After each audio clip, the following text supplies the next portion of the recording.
আসসালামু আলাইকুম, সবাইকে ওয়েলকাম জানাচ্ছি। ঘুমের থেকে উঠেই আগে ঘরবাড়ির সব গোছগাছ চলতেছে, যেহেতু ভোরাতে গতদিন খেয়ে নামাজটা পড়েই শুয়ে পড়েছিলাম। টেবিলটা তেমন গোছানোই হয়নি, সব কিছু টেবিলেই ছিল। আর এমনিতে রোজার সময় আমার খালাকে বলাই থাকে দেরি করে আসার জন্য, উনিও 11টার দিকে আসে। তারপর আমি তখনই উঠে এসব গোছগাছ করে নিই। খালা থাকা অবস্থায় এদিকে তেহারি আমাদের ইফতার দিয়েছিল কালকে। আমাদের বাসার সামনে যে আপা থাকে ওই আপা তেহারি ছিল, আর এই পায়েস, সালাদ আর এই ইফতারের প্লেট। আপার ওই তেহারিটা যে এত মজা হয়েছে, আমার মনে হয় আমি ফার্স্ট এত মজার তেহারি খেয়েছি। এবং পায়েসটাও অসাধারণ, বাদাম বলো যে বাদামও বেটে দিয়েছে, খুবই খুব। আর ছোটো ছোটো করে নারকেল কেটে দেওয়া, আর একদম একটু মনে হয় গুড় দিয়েছে, আর গুড়ের তো একটা ফ্লেভার আছে, আর নারকেল ছোটো ছোটো করে নারকেল কেটে দেওয়া। খুব অনেক দিন পরে এরকম মজার খেলাম। একটু ডিফারেন্টও লেগেছে আমার কাছে অবশ্য আপার পায়েসটা, কিন্তু অনেক মজা। তারপরে ইফতারে সব গোছগাছ করে নিচ্ছি, ডিম চপ করব। গতকালকে আমার কিছু করতেই হয়নি তেমন, কারণ ছিল তো সব কিছুই, এই জন্য ওইটা দিয়ে আমাদের হয়ে গিয়েছে। ডিমটা শুধু সেদ্ধ করেছিলাম, আলুর চপ, তারপরে ডিমের চপ, এগুলো সব আলু কড়াই ছিল, মাখানোই ছিল সব, ওগুলো দিয়েই সব আমাদের ইফতার আলহামদুলিল্লাহ ভালো মতন হয়েছে। তারপর আপাতত ইফতারেও দিয়েছিল, যদিও আমরা ইফতারের সময় তেহারিটা খাই নাই, পরে খেয়েছি। আর গতকালকে তো রান্নাবান্না কিছুই করি নাই, ভেবেছিলাম যে পরে করব, খিচুড়ি করব। পরে ওই আপা তেহারি দিয়ে যাওয়াতে আর কালকে আমি রান্নাবান্নাই করতে হয়নি, ওটা দিয়েই আমাদের হয়ে গেছে। এদিকে ইফতারের আগে ভাজা পোড়া সব ভেজে নিচ্ছি।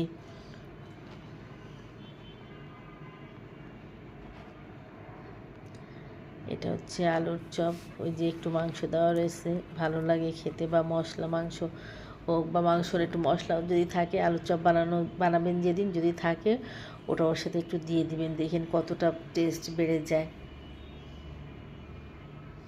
আর এমনি তো কাঁচামরিচ, পেঁয়াজ, ধনেপাতা, তারপরে একটু না হয় গরম মশলা বা জিরার গুঁড়া, এগুলো তো দিতেই হবে, আর তার সাথে যদি বাসায় ওটা থেকে থাকে। এই যে আজান দিয়ে দিয়েছে, ইফতারের সময় আমরা বসে পড়লাম ইফতার খেতে। ওই লাচ্ছিটা আমার কালকে ভুল হয়েছে, ও তো এত ঠান্ডা লাচ্ছি খায় না, আমি যে ফ্রিজে রেখে দিয়েছিলাম, ও খেতে যেয়ে তখন অনেক ঠান্ডা হয়েছে। তখন একটু আমার, যেহেতু রোজা না, তা তেমন কিছু বলে নাই, কিন্তু আমি নিজেও দেখছি যে ও খেতে পারে না, এক চুমুক দিয়েই ও রেখে দিয়েছে।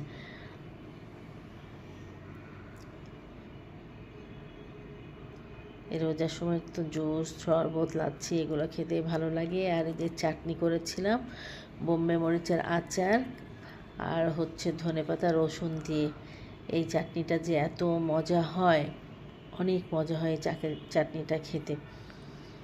তো ওই চাটনিটাই করেছিলাম, ওটা ভাজা পোড়ার সাথে ভালো লাগে।